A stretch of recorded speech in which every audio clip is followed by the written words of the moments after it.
2. We just recorded the intro and a car alarm went off, so just had to wait it out. Hopefully nobody else tries to steal their own car while we're recording this episode. So, how's it going? It's going good. I'm doing alright. It's a bit hot in here, but I'm managing. I know, it's going to be steaming. It's heating up really quickly. It was just a week ago, it was cold out, and now it's 75 degrees or whatever. I know, I walked out the house whatever it was, Thursday, and I was like, damn, it's summer again. Mm-hmm. It's because our planet's burning, but I like it. Warmer weather. Alright, this is episode 17. We're talking about routine. And this idea, more specifically, this idea of why some of us, or why all of us are able to keep some routines and they become insanely habitual, and we rarely fall off of them, and if we do, it's for one day and then we come back, something like brushing your teeth. Or why some things we're able to start and then we fall off and we're like, why did we stop doing that? And we start again and then fall off again, and we're in this cycle kind of forever. What are your thoughts on it? Well, my first thoughts, and we kind of talked about this a little bit before the podcast, which is what we're usually guilty of. Yeah. Is that some things are just so habitual because we've been doing them for so long. Yeah. When I think about brushing my teeth, I've been brushing my teeth for 15, 20 years or whatever, right? Consistently. And so it's just natural for me to just brush my teeth every day. Don't even have to think about it. It doesn't require any discipline or any sort of thought. It just kind of happens. Yeah. And so when I fall off, it just seems natural to come back on.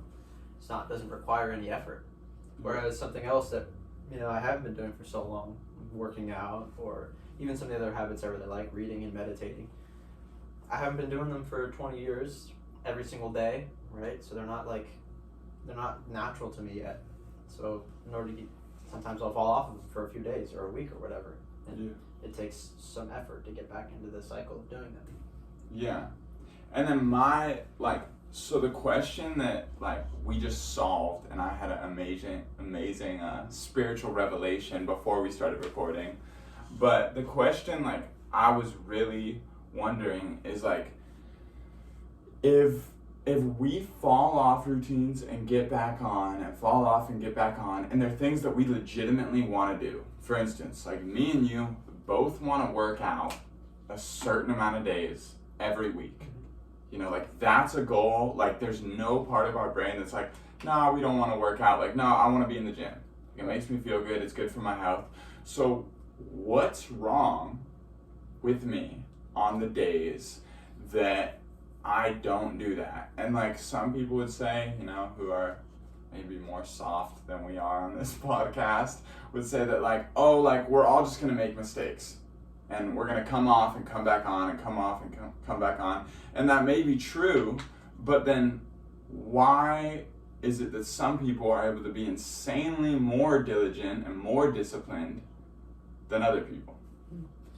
You're asking me that question? Yeah. Why is it that some people are able to be more diligent, consistent?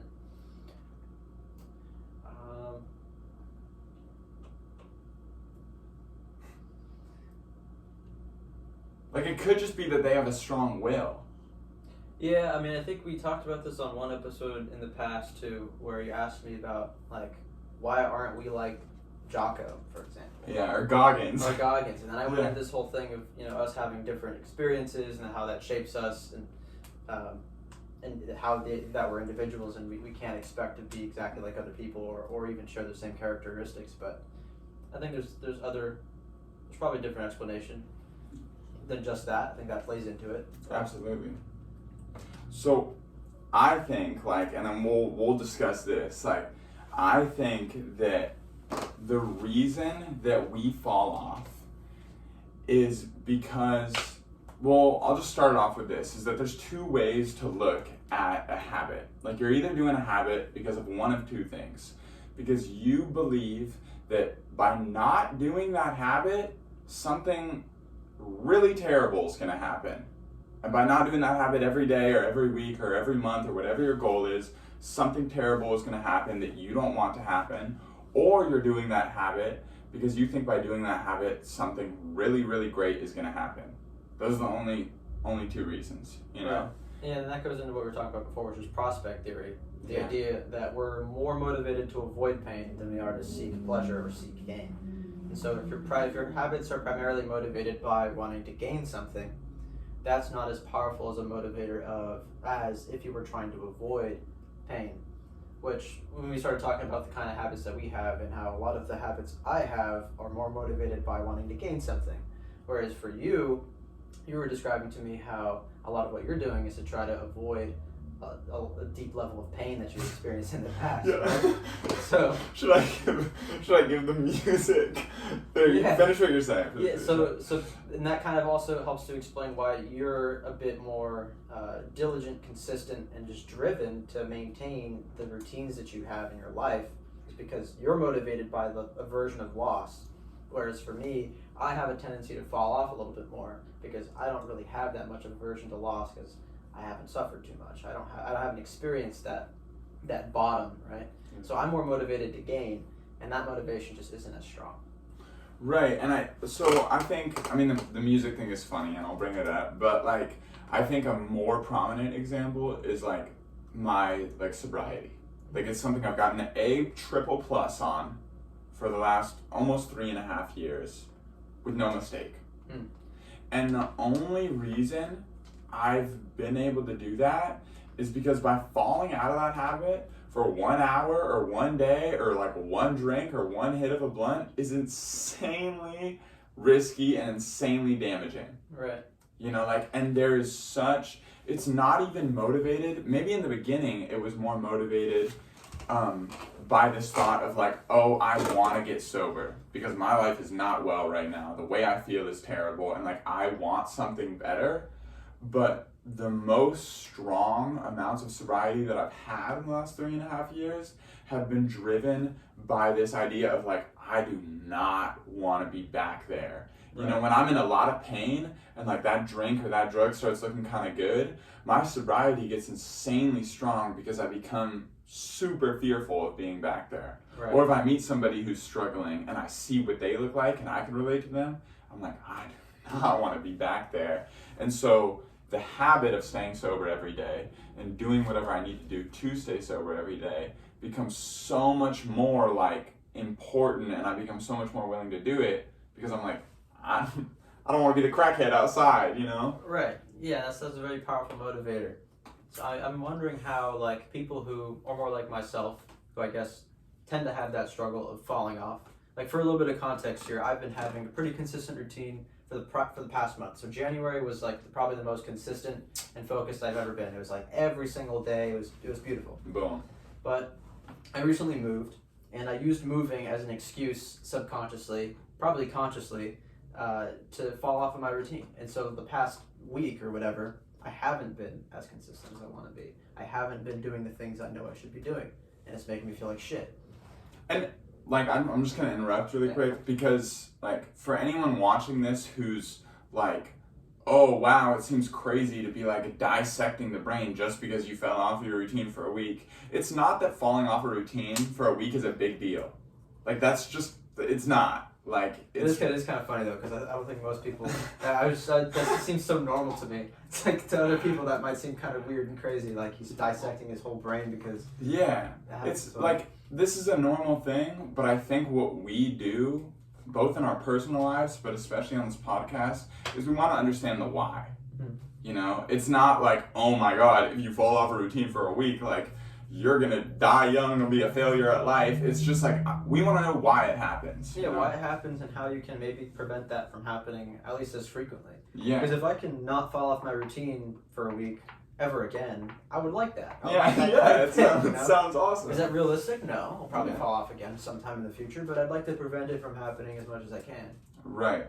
So how do we do that? And I think that having that little hell to run away from definitely helps. And I don't think I have that articulated in my head or sort of visualized enough of what I'm avoiding, because I can see what I'm striving for very clearly, and I'm very motivated to get what I want, but I don't have that little hell to avoid, and that is a more powerful thing when you have a fire under your ass. Yeah. It's like, the best way to visualize it is like, instead of avoiding to sit in a seat, like you're trying to reach up and grab a bar of gold or something, but there's also like a hot plate under you. It's like, are you more motivated to like get off the chair for the gold in the ceiling, or are you more motivated to not burn your ass? Well, yeah, I mean, it's like, I mean, if we take, so I love giving extreme examples, but it's like this, like if you have to do something super immoral, like, let's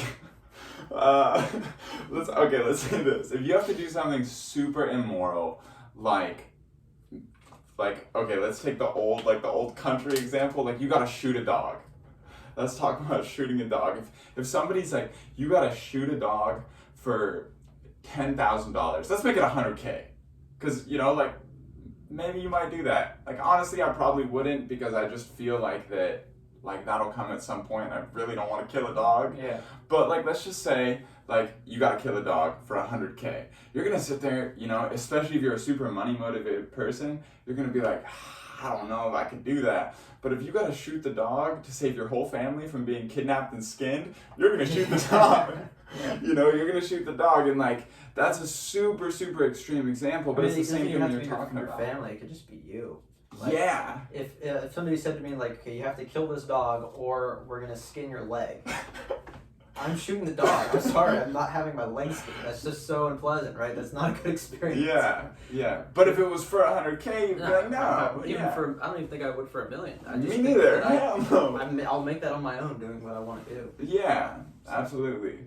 No, I think that's and I think that's why it ends up happening, and especially these guys like Goggins that we've talked about before, a lot of the stuff that they talk about is about being in extreme amounts of pain. Like when Goggins first started doing, I don't know his story super, super well, but from what I have heard, when he first started the Navy SEAL stuff and well, he just hated it. He hated himself. Yeah, he was super overweight, hated himself, hated his life, and that just drove him to be this crazy person. Yep. So coming from that place of pain, this is something I've noticed, and sometimes I envy it, which sounds fucked up. Is that I haven't experienced that much pain, and so it's like I'm not as motivated as some of the people I see who come from a place of trauma and of a bad past and so driven to do the things they want to do. It's like I envy that drive. I wish I had that drive that's coming from that place of pain, but I don't want the pain. So you gotta. Well, I think I don't, like you've said, just a couple of minutes ago, I don't think it's necessarily has to be pain in the past, but the disadvantage that you do have by not having pain in the past is you need to do the work to create what the hell looks like in the future. Right, I gotta see what that looks like. Cause I know what the hell looks like, it's just my past in the future, I don't want that, I'm like, no. But you just have to create an extreme amount of suffering that you're trying to avoid. Yeah, it's just not as real though. It's I've got to visualize the heaven and then also the hell. So they're kind of abstract. Well, and then the other part that I think is super interesting is this idea, this idea that, and this is a great philosophy to have, but it doesn't mix well with what we're talking about, is the idea that you have the tools to be okay no matter what. That's something that everyone should believe inherently, but at the same time that belief clashes with the idea of this little hell. Yeah, because I personally truly believe no matter what happens, I'll have the ability to turn it to my advantage, that I'll be able to persevere and succeed. Okay. And that's a great belief to have, because it prevents me from really ever experiencing hell as most people would experience it, where they're just hopeless and everything is done. It's no, that's just not going to happen for me. But that prevents me from having a true hell. Yeah. Because I've often visualized terrible things happening to myself in the world, but in every single instance I've come out okay just because of that mentality. Yeah. So yeah, it's difficult to have that fire under your ass when you're trying to make your ass immune to fire. Well, and I want to know what the mix is between those two mindsets, So how do you balance it? Yeah. Well, like you said, you talk about that's the reason why monks don't run companies. Yeah. It's hard to balance those things, I guess. I think it can be balanced with I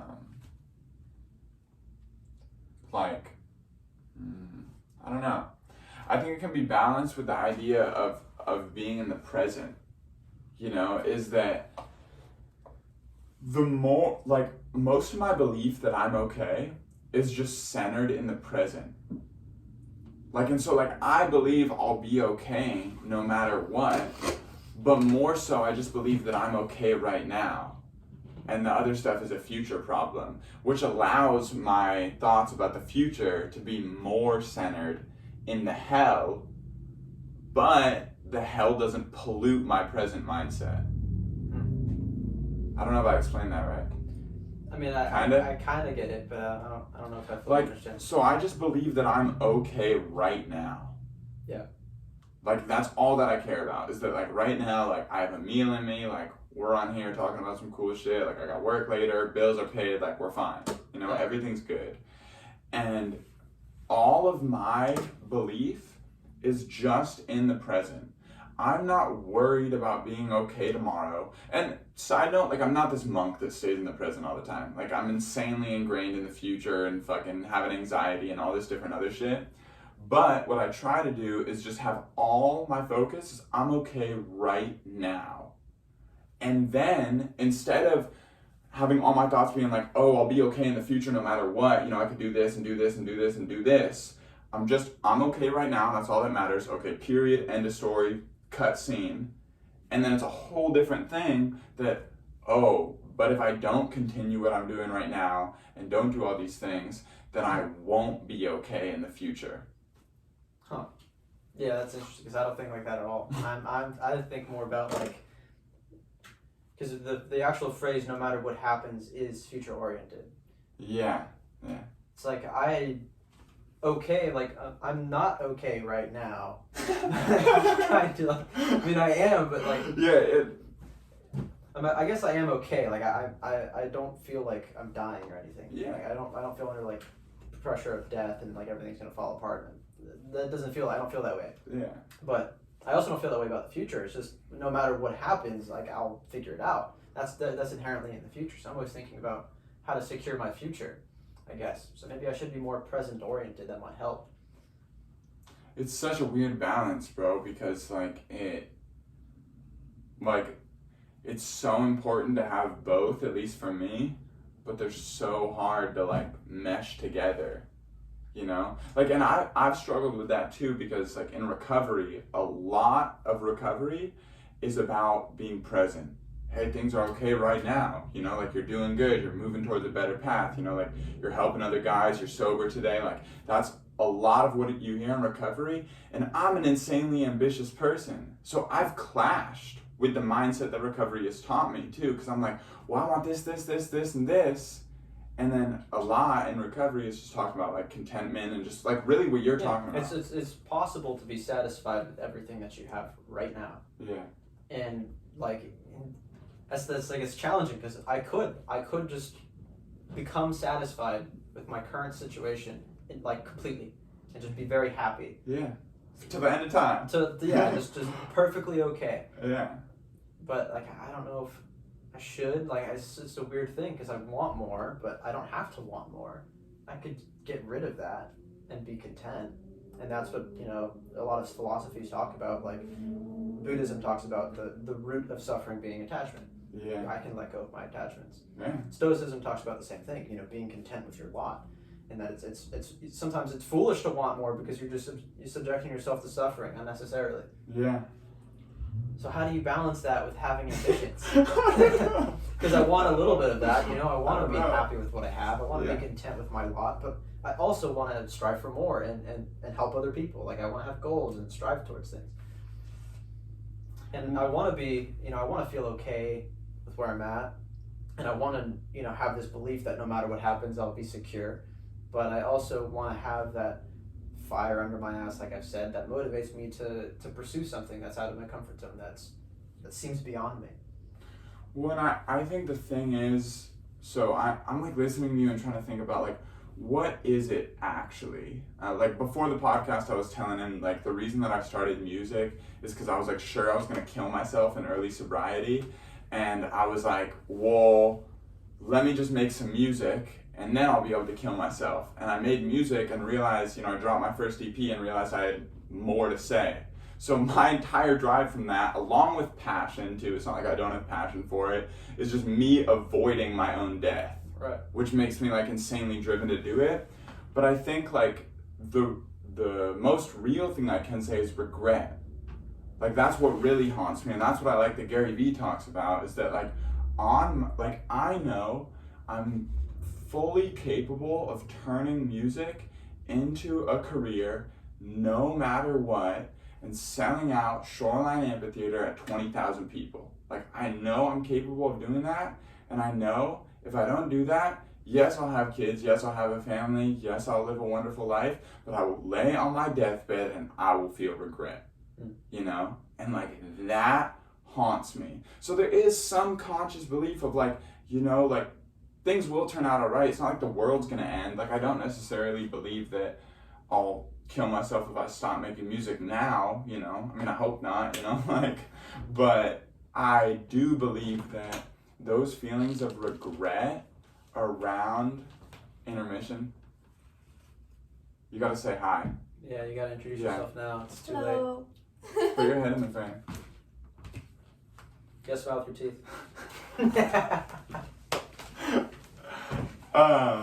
Yeah, I do believe those things, you know, will haunt me when it comes to regret, you know, and I think that's like the main thing.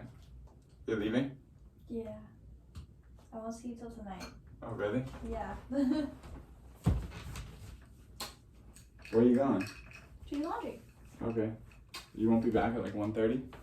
2? No, because I have to go to the grocery store, and so we can have more food and stuff like that. Cool. Bye. Okay, bye. But Yeah. motivated by, I mean, again, it's trying to avoid pain. You don't want to feel Yeah. regret. I don't want to feel regret either. And what do you think that if you don't do, you'll feel regret about?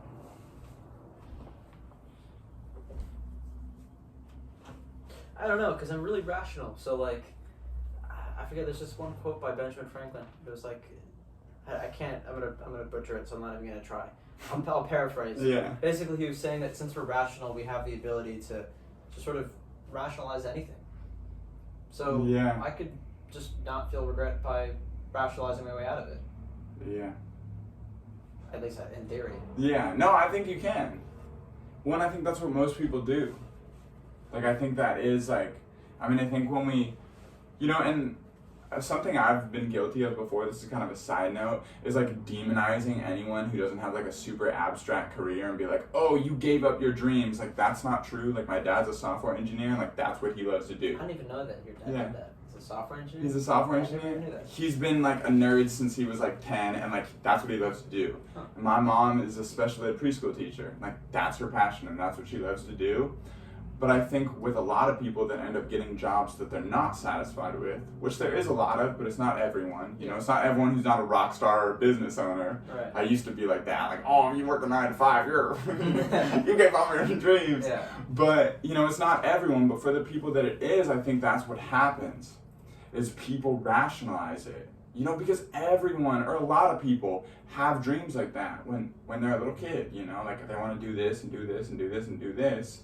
But over time, especially as we mature, we become more rational, you know, and be like, well, you know, it would be okay if I had this, or it would be okay if it was this way, or it would be okay, you know, if this, and this happened. And like you were saying, the only way out of that is like for it to like, you know, for you to have that fire and that hell to be like, oh, it's not going to be good if I don't get that. And so you know? it's tough because you got to open yourself up, make you vulnerable to that. To those emotions, that negativity. Yeah, which is scary. Which is scary. So I mean, yeah, I don't know, dude. It's tough. I don't know how I'm gonna do it. Yeah. But yeah, I mean, I guess there is like. I guess you kind of just have to let go of reason a little bit and just become more emotional. I think that might help. I think so too. I mean, I'm a believer in that. Like anyone who's anyone who's done something like very, like amazing's not the right word because plenty of people do amazing stuff, but people who have done like very abstract and amazing things, there's a level of insanity that you have to have. It's irrational. Like, you gotta just be irrational and insane, you know, to some extent, you know, like, that, like, you know, I have no doubt that, like, people like Bezos or Elon Musk are just, like, fucking crazy, you know? Like, yeah, of course they're logical, of course they know how to run good businesses, all that stuff, but, like, way deep in there, like, if you can go for a little swim in their conscious and subconscious. The dude, I think it might have been FedEx, but basically he was running out of money. He started FedEx. He put all this money into this company. He took his last like a few $100,000 of his company, like he had shareholders and all this stuff, like his employees' payroll, the thing he was going to pay his employees. He took his employees' payroll. He went to Vegas. He gambled his employees' payroll in Vegas, won big, and saved his company. It's like, that's literally insane. Yeah. It's crazy. Yeah. And then Elon Musk, for example, he spent. Like, It's so fucking crazy. He was with SpaceX. Yeah. He basically put all of his money into like one last rocket, and that was the rocket that fucking worked. Like, it was that rocket worked, or the company was over. It's like, yeah, they take insanely large risks. Like the dude who gambled his fucking employees' payroll, it just blows my mind. Like, that's ridiculous. Yeah. So reckless, but you know, that just goes to show, like, yeah, they're insane. Yeah. They're fucking crazy. So I think that there needs to be a little bit of insanity, a little bit of irrationality that maybe I need to have in myself, because I'm really rational. It actually kind of holds me back. Like, the level of logic that I have, how much I think about things, kind of is stifling. It holds me back. It holds me back socially. It holds me back in terms of how I'm able to execute on things. So it's going to be a process of sort of just tapping into, I guess, the emotional side of things a bit more. It's crazy. But you need to have both, because some people are way too emotional. Yeah. Some people aren't calculated enough, and they're just running around with their like a chicken with their head cut off, and they don't know where they're going or how to do what they're doing. What's like that dude that you were talking about, that we talked about on another episode, who put like all his money into Dogecoin? Yeah, exactly. You know? So it's stuff like that. So you need to have that right balance of, I guess, of reason and emotion, and of the other dichotomies that we talked about before, of being satisfied but also not complacent. You know, it's like so many things to balance. You know? Yeah. No, and I think it comes down to like being very calculated and thought out, but knowing when to just like, all right, like just game face on, like it's go time, you know? And like that has to be like a switch that people like the FedEx guy or that Elon Musk or all them, because you can't build a company without logic and reason. Right. You know, you have to have some kind of like calculated approach, but you know, they probably over time learn how to flip that on and off, you know, and maybe not even consciously but subconsciously. You know, they get to the jumping off point and they're like, all right, let's roll the ball. Yeah, exactly. You know? Yeah, I mean, I think for myself, I'm gonna need to, I think I mentioned before at the beginning, further visualize the type of hell that I might want to run away from. Try to tap more into, like, I guess, just the emotions I feel, because I'm not super, like, aware of even how I feel about things. I've written off how I feel about things many times, because I'm just like, yeah, emotions, they're irrelevant, but they're not. Yeah. They're really important. They're really important for your own health, but also for understanding other people and for getting things done, because they're extremely powerful motivators. You're going to be much more powerfully motivated by a feeling than you are reason. And I've found that I usually make your decision first with feeling, and then you subsequently rationalize it. And that's how other people make decisions too. But like I was talking about with weed, it's like I used to smoke weed a lot, and every once in a while I still get that urge to smoke weed. It's a feeling at first. So then I'll take all my weed shit out, put the weed out. I'm like, I look at it, but then I just don't feel like it. For some reason, the feeling goes away. Yeah. And then I'll rationalize, like, oh, well, I don't want to smoke weed because of X, Y, and Z. Yeah. The feeling comes first. Yeah. Yeah. I don't know. It's fucking interesting. I'm just hoping that I can get back on my routine, or that I will. I shouldn't say I'm hoping to. I will get back on my routine. ASAP, which is today. Today I'm going to integrate some more of my routine. Yeah. And I want to have a month like I did last month, but even better. Because even last month wasn't as good as it could be. Right. Like I was consistent, but I wasn't getting the types of results that I really wanted because I was consistent but not doing the things the way I should be doing them. Right. There's just room for improvement. Right. As always. So yeah, I need to get my shit together, man. I need to take a shower. That's what I need to do. I haven't showered in like 4 days. So Yeah, things are not good for me now. You guys are seeing a side of me that I guess I don't normally show. But it's all part of it. Yeah. It's all part of it, dude. And we'll do a series of great episodes when like the next like tragic thing happens in my life, because they tend to happen sometimes. Shit happens. And we'll make great content. So, any closing thoughts? No, just that, hopefully when you see me next week, for anybody who actually watches us, that you'll see that I gotta change the language I use. This is sort of a tangent. I was talking to some other guy, and I was explaining to him like what my plans were, and I started saying a lot of things like maybe, I hope, perhaps. Like that kind of language is gonna subconsciously self-sabotage. So I gotta change my language. Dude, Side note. That's why I tell everyone I'm gonna sell out Shoreline Amphitheater at 20,000. Right. Like if I just say it. Because I used to be a bit arrogant, and so I started using that kind of language so I could seem more humble. But now it's like self-sabotaging. So I'm arrogant as fuck. I gotta swing back a little bit. I think I gotta swing back a little bit. Yeah. You swing. It's like everything's a balancing act in life. Yeah. I've found it's like this is a very scattered closing thoughts, but yeah, everything's a balancing act. So one of my friends like elders basically, that makes him sound like he's in the clan. He's not like yeah. Well, one of his like older friends used to tell him all the time, it's all a balance. Yeah. And anytime I come to a problem like and call him up, and he's like, man, it's all a balance. It's all just a balance. Yeah. Like, God fucking damn it, you're right. Yeah, I need to balance things a little better, as we all do, I think, in different areas. We're all struggling in different areas. Hell yeah. Those are my closing thoughts. Not very coherent, but Close it up good to me. that's where my thoughts were. See you for 17 or 18. This is 17.